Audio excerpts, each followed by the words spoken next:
Hello student, स्वागत है आप सभी का अपने यूट्यूब चैनल बायोलॉजी पॉइंट पे। आज के इस वीडियो में हम पढ़ेंगे क्लास 12th की बायोलॉजी का previous year question. Previous year question को हम सॉल्व करेंगे जो कभी ना कभी एग्जाम में पूछा गया है, और ऐसे ही मिलते जुलते क्वेश्चन आने वाले एग्जाम में भी मिलने वाले हैं।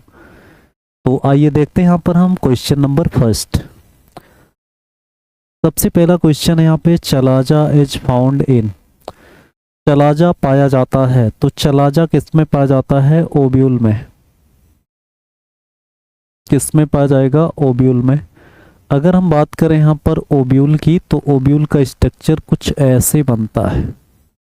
कभी कभी येलेस ऑफ ओव्यूल भी क्वेश्चन पूछ लेता है, तो ओव्यूल के येलेस में आप ये वाला डायग्राम बना सकते हैं। अब इसमें आप देखेंगे कि क्या क्या होता है। तो यहाँ पर हम बात करें तो ये सारे स्ट्रक्चर्स, उसके बाद सेंटर में यहाँ पर एक ओव्यूलर स्ट्रक्चर्स पाया जाता है इस तरह से। अब हम देखते हैं कि ये जो है इसका स्टॉक है, स्टॉक है ये। अब इसका अगर हम नाम देखें तो यहाँ पर ये जो स्टॉक है इसको फ्यूनिकल कहते हैं। इसको फ्यूनिकल कहा जाता है, जो स्टॉक ऑफ ओव्यूल होता है। और यहाँ ये जो ओपनिंग होती है इसको माइक्रोपाइल बोलते हैं। इसको क्या बोलते हैं? माइक्रोपाइल। माइक्रोपाइल, जिसके थ्रू पॉलन ट्यूब इंटर करता है किसमें? एम्ब्रियो सैक में। उसके बाद यहाँ पर आप देखेंगे कि इसमें इंटेगुमेंट होता है। एक होता है आउटर इंटेगुमेंट, इसको शार्ट में लिख देते हैं। एक होता है इनर इंटेगुमेंट। एक क्या हो जाएगा? Inner integument. तो ये दो इंटेगुमेंट होते हैं। उसके बाद यहाँ पर ये जो इंड होता है इसी को क्या कहते हैं? चलाजा कहते हैं। इसी को क्या कहते हैं? चलाजा इंड कहते हैं। उसके बाद ये जो सेंटर में ये जो ओव्यूलर स्ट्रक्चर्स है इसको एम्ब्रियो सैक के नाम से जानते हैं। इसको एम्ब्रियो सैक कहते हैं, एम्ब्रियो सैक कहते हैं। और यहाँ पर फ्यूनिकल ओव्यूल की बॉडी से जहाँ पर ये जुड़ा होता है, इस कनेक्शन को किस नाम से जानते हैं? तो यहाँ पर ये हीलम कहलाता है। ये क्या कहलाएगा? हीलम कहलाता है। तो ये किसका स्ट्रक्चर हो जाएगा? ओव्यूल का। तो चलाजा जो होता है वो किस में पाया जा रहा है? ओव्यूल में। क्वेश्चन नंबर सेकेंड को देखते हैं। In a food chain human is as.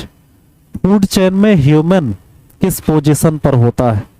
तो सबसे पहला ऑप्शन है प्रोड्यूसर। प्रोड्यूसर में सभी ग्रीन प्लांट्स आता है। प्रोड्यूसर में कौन आ जाएगा?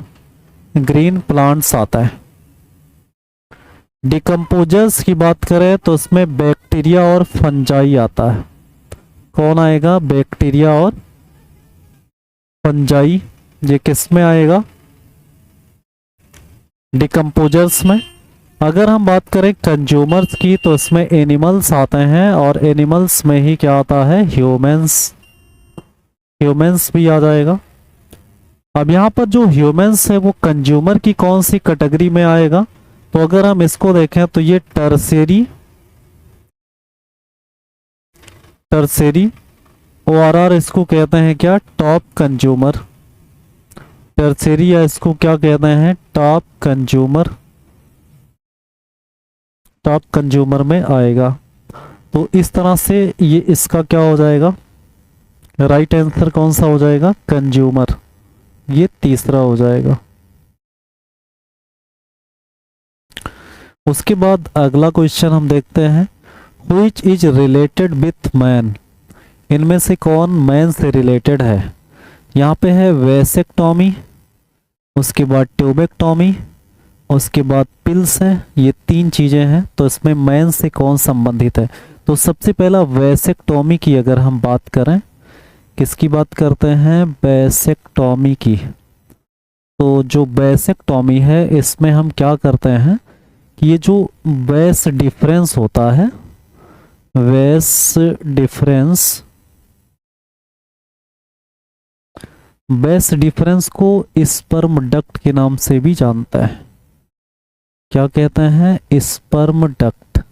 तो बेस डिफरेंस को स्पर्म डक्ट भी कहते हैं, जो किस में पाया जाता है? यहाँ पे मेल में, यानी मैन में पाया जाएगा। और ये जो बेस डिफरेंस है इसी को कट कर देता है, इसी को क्या करेंगे? कट करते हैं। और कट करेंगे तो जो स्पर्म है वो इजाकुलेट नहीं हो पाएगा। तो यहाँ पर आप देखेंगे कि ये कौन सा मेथड है, तो आप कहेंगे कि ये जो है परमानेंट मेथड है। किसका? Permanent method of birth control. Permanent method of birth control. Birth control का कौन सा मेथड है? ये परमानेंट मेथड है, वेसेक्टॉमी। तो ये किस में पाया गया? तो आप देखेंगे कि बेस डिफरेंस को कट किया जा रहा है। तो बेस डिफरेंस किस में पाया जाता है? मेल में। तो मेल यानी मैन में वेसेक्टॉमी होगा। वहीं पर हम अगर बात करें किसका? ट्यूबेक्टॉमी का। तो ट्यूबेक्टॉमी में क्या होता है? इसमें फैलोपियन ट्यूब को कट करता है। किसको कट करेंगे? फैलोपियन ट्यूब को कट करते हैं। फैलोपियन ट्यूब को कट करते हैं। तो फैलोपियन ट्यूब किस में पाया जाता है? तो ये पाया जाता है फीमेल में। फीमेल में पाया जाएगा और इसको कट किया जाएगा ताकि जो ओवुलेशन है वो अगर होता भी है तो ओवा जो है वो फैलोपियन ट्यूब में नहीं पहुंचेगा, जिससे फर्टिलाइजेशन नहीं हो पाता है। और ये भी कौन सा मेथड है? तो ये परमानेंट मेथड है। किसका? बर्थ कंट्रोल का। तो ये फीमेल में है और ये मेल में है। पिल्स की अगर हम बात करें तो ये टेम्परेरी मेथड है बर्थ कंट्रोल का। जो कौन लेता है? तो जो लेता है कौन? तो यहाँ पे फीमेल। पिल्स कौन लेगा? यहाँ पे फीमेल के द्वारा पिल्स लिया जाता है।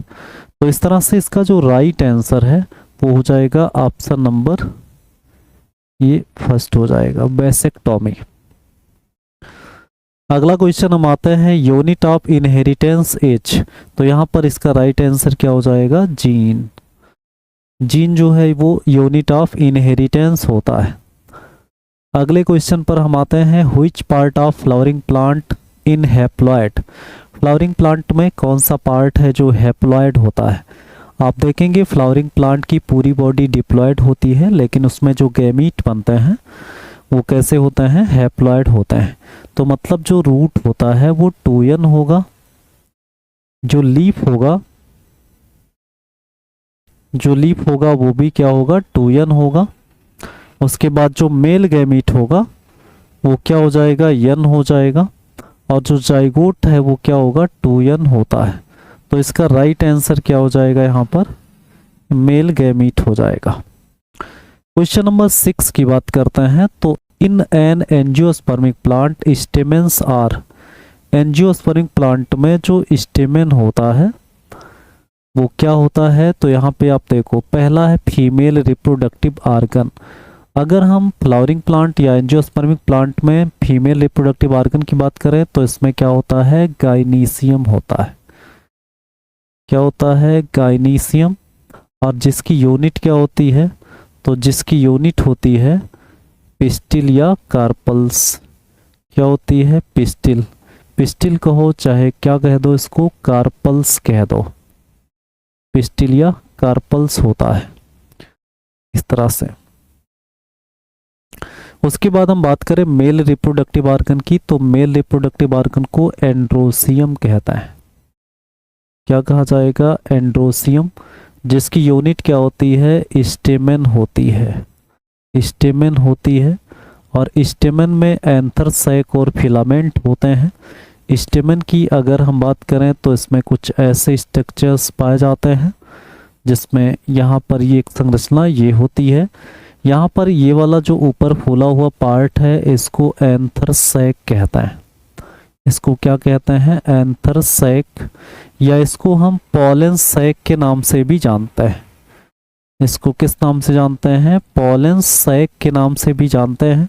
और पॉलन सैक के अंदर क्या पाया जाता है? तो पॉलन सैक के अंदर पाया जाता है पॉलन ग्रेन, और पॉलन ग्रेन को माइक्रोस्पोर भी कहता है। पॉलन ग्रेन को क्या कहते हैं? माइक्रोस्पोर भी कहता है। उसके बाद इसका जो दूसरा पार्ट है, तो इस दूसरे पार्ट को हम कहते हैं क्या? फिलामेंट। दूसरे पार्ट को क्या कहते हैं? फिलामेंट कहता है। तो ये स्टेमन होता है और ये मेल रिप्रोडक्टिव आर्गन होता है। तो इसका जो राइट आंसर है वो क्या हो जाएगा? ये मेल रिप्रोडक्टिव आर्गन, ये मेल रिप्रोडक्टिव आर्गन हो जाएगा। उसके बाद क्वेश्चन नंबर 7 को हम देखते हैं। Who is the founder of law of dominance and law of segregation? Law of dominance और law of segregation.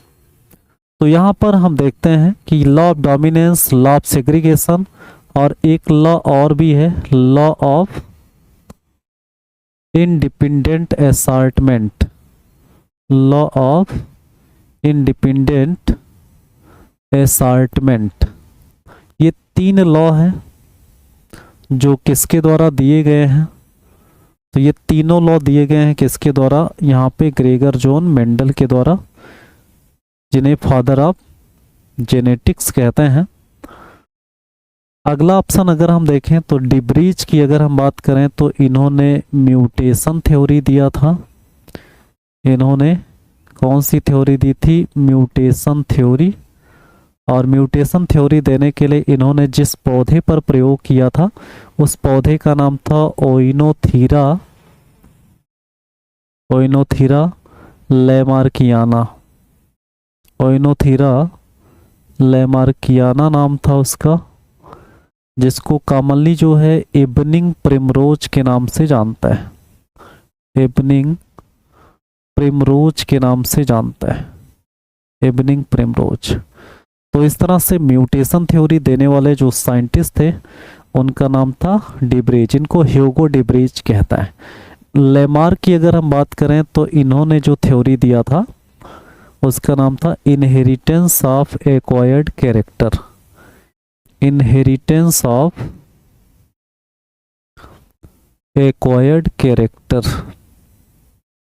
Inheritance of acquired character. उसके बाद और इन्होंने क्या दिया था? Use and disuse principle. Use and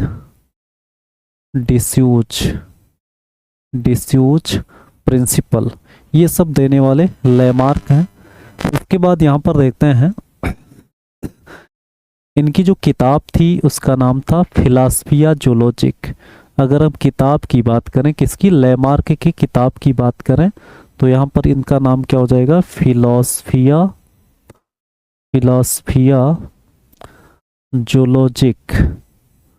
zoologic है, जो कब पब्लिश्ड हुई? 1809 ईस्वी में। तो इस तरह से ये लैमार्क हो गया। डार्विन की थ्योरी का नाम क्या है? तो सब जानते हैं यहाँ पे, नेचुरल सिलेक्शन थ्योरी। इन्होंने कौन सी थ्योरी दी थी? Natural selection theory. Natural selection theory. आप लोग जानते हैं कि डार्विन को न्यूटन ऑफ बायोलॉजी भी कहता है, और नेचुरल सिलेक्शन थ्योरी दिया था। और इनकी किताब का नाम था origin of species. Origin of species, ये किसकी किताब का नाम था? तो ये डार्विन की किताब का नाम था, ओरिजिन ऑफ स्पीसीज, जो 1859 में पब्लिश्ड हुआ था, जिसमें नेचुरल सिलेक्शन थ्योरी दिया गया। इस नेचुरल सिलेक्शन थ्योरी को सर्वाइवल ऑफ द फिटेस्ट के नाम से भी जाना गया, जिसको नाम दिया था हर्बर्ट स्पेंसर ने। चलिए अगला हम देखते हैं question number 8। Genetic engineering starts with the discovery of which enzyme? Genetic engineering की शुरुआत किस एंजाइम की खोज के साथ हुई? तो यहाँ पर आप देखेंगे कि जेनेटिक इंजीनियरिंग में एक ऑर्गेनिज्म का जीन दूसरे ऑर्गेनिज्म के डीएनए में जोड़ा जाता है। तो पहले कट किया जाएगा फिर जोड़ा जाएगा। तो पहले कट करने वाला एंजाइम चाहिए था इसके लिए। तो कट करने वाला जो एंजाइम था वो क्या था, रेस्ट्रिक्शन एंडोन्यूक्लियस था। उसके बाद डीएनए लिगेज जो होता है ये डीएनए फ्रेगमेंट को ज्वाइन करता है। गायरेज जो है ये कॉइल को ओपन करेगा। डीएनए पॉलीमरेज डीएनए से डीएनए का निर्माण कराता है। उसके बाद हम बात करते हैं अगले क्वेश्चन की। Which one of the following is the regular necessity of an ecosystem? किसी भी इकोसिस्टम की जो रेगुलर नेसेसिटी है वो क्या होती है। तो रेगुलर नेसेसिटी की अगर हम बात करें यहाँ पर तो इसमें क्या हो जाता है, तो इसमें एनर्जी हो जाती है। एनर्जी, ये आपको याद रखना है, इकोसिस्टम में एनर्जी। और एनर्जी का जो सोर्स है किसी भी इकोसिस्टम में तो वो होता है सनलाइट। वो क्या हो जाएगा, सनलाइट हो जाएगा। और सनलाइट जो है क्या करते हैं ये, तो ये जो है लाइट एनर्जी को किस में कन्वर्ट कर देते हैं, तो लाइट एनर्जी को कन्वर्ट कर देते हैं किसमें, केमिकल एनर्जी में। किस में कन्वर्ट करेंगे, केमिकल एनर्जी में कन्वर्ट कर देते हैं इस तरह से। क्वेश्चन नंबर 10 पर हम आते हैं। Transfer of pollen grain from the anther to the stigma of another flower of the same plant. यहाँ पे क्वेश्चन को बहुत सावधानी से आपको समझना है। मतलब यहाँ पर सेम प्लांट मतलब प्लांट एक ही है और उस पर एक फ्लावर ये लगा है और यहीं पर ये दूसरा फ्लावर भी लगा है। तो एक ही प्लांट पर दो फ्लावर हो गए। अब इस फ्लावर से जो पॉलन ग्रेन है, इस पॉलन ग्रेन को ट्रांसफ़र करा दो कहाँ पर, यहाँ पे उसी पौधे पर प्रेजेंट दूसरे फ्लावर पर।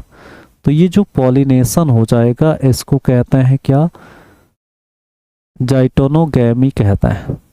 इसको क्या कहते हैं, जाइटोनोगैमी कहता है। अगर हम यहीं पर बात करें ये आंसर क्या हो जाएगा, जाइटोनोगैमी हो जाएगा।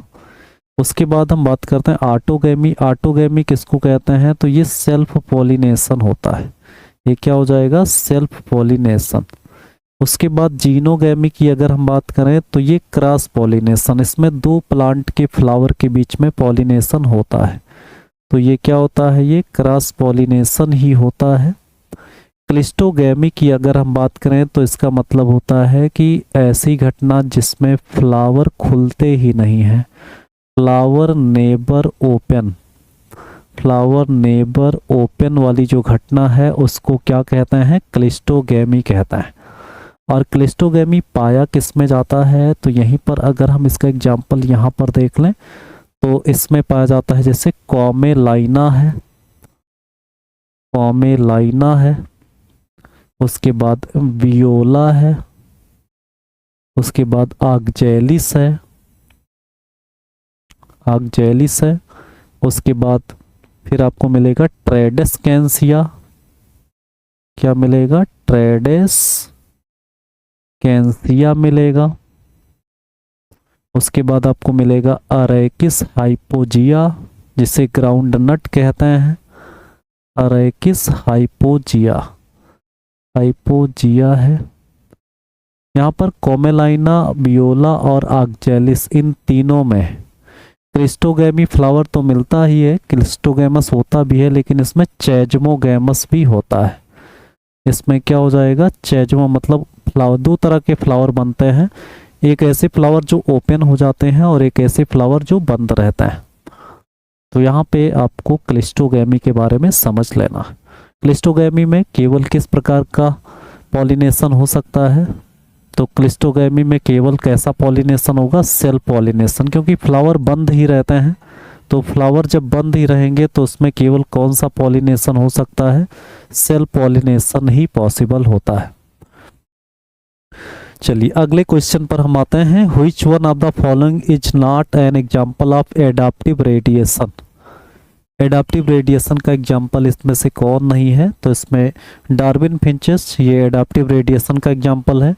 ऑस्ट्रेलियन मार्सुपियल्स ये भी एडाप्टिव रेडिएशन का एग्जाम्पल है।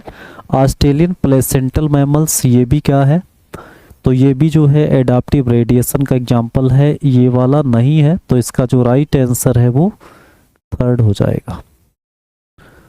क्वेश्चन नंबर 12 पर हम आते हैं, तो यहाँ पे restriction endonucleases are used in genetic engineering to form, तो यहाँ पर आपको पता है रिकॉम्बिनेंट डीएनए मॉलिक्यूल बनाने के लिए रेस्ट्रिक्शन इंडोन्यूक्लिएज एंजाइम को यूज किया जाता है, क्योंकि ये हमेशा जो रिकॉम्बिनेंट डीएनए टेक्नोलॉजी बनाते समय इस एंजाइम को जब हम यूज करते हैं तो ये एंजाइम किसको काटता है, तो ये केवल डबल स्टैंडर्ड डीएनए को ही कट करेगा, डबल स्टैंडर्ड डीएनए के स्पेसिफिक सीक्वेंस पर, जिसको हम कहते हैं क्या, रेस्ट्रिक्शन साइट या रिकॉग्निशन साइट के नाम से जानते हैं, रिकॉग्निशन साइट के नाम से जानते हैं। और रिकॉग्निशन साइट पर क्या पाया जाता है, ये पैलिंड्रोम्स पाए जाते हैं। क्या पाए जाते हैं, पैलिंड्रोम्स पाए जाते हैं। तो वहीं पर ये जो है डीएनए को कट करेगा। अलग अलग प्रकार के रिकॉम्बिनेंट डीएनए की मतलब अलग अलग प्रकार के रेस्ट्रिक्शन इंडोन्यूक्लियस का जो रिकॉग्निशन साइट है वो अलग अलग होता है। अब यहाँ पे हम देखते हैं अगले क्वेश्चन को, a typical angiosperm embryo sac at maturity as. यहाँ पर किसकी बात हो रही है, एम्ब्रियो सैक की। तो एम्ब्रियो सैक किसके अंदर पाया जाएगा, ओव्यूल के अंदर। अब देखो इस ओव्यूल के अंदर यहाँ पर 3 कोशिकाएं यहाँ पर होती हैं और 3 कोशिकाएं यहाँ पर होती हैं और 1 कोशिका यहाँ सेंटर में होता है। सेंटर में यहाँ पर 2 न्यूक्लियस होगा, ऐसे फ्यूज्ड होता है। यहाँ ऊपर की तीनों कोशिकाओं को क्या कहते हैं, एंटीपोडल सेल। क्या कहते हैं, एंटीपोडल सेल कहते हैं। बीच वाली कोशिका को कहते हैं सेंट्रल सेल। सेंट्रल सेल कहते हैं, जो largest cell of embryo sac होता है। इधर किनारे किनारे तो सिनर्गिड सेल होता है। कौन सा सेल हो जाएगा, सिनर्गिड सेल हो जाएगा। और ये जो बीच वाला एक सेल है इसको एग सेल कहता है, इसको एग सेल कहता है। तो एग सेल और सिनर्गिड सेल दोनों को मिला करके किस नाम से जानते हैं, इसको एग ऑपरेटस कहता है।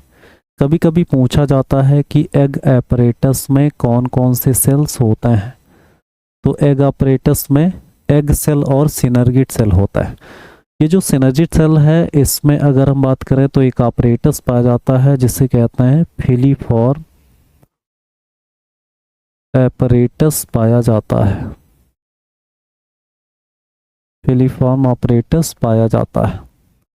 अब यहाँ पर अगर हम बात करें पूरे एम्ब्रियो सैक में सेल की संख्या देखें तो 1 2 3 4 5 6 और इस बीच में एक 7 सेल होता है।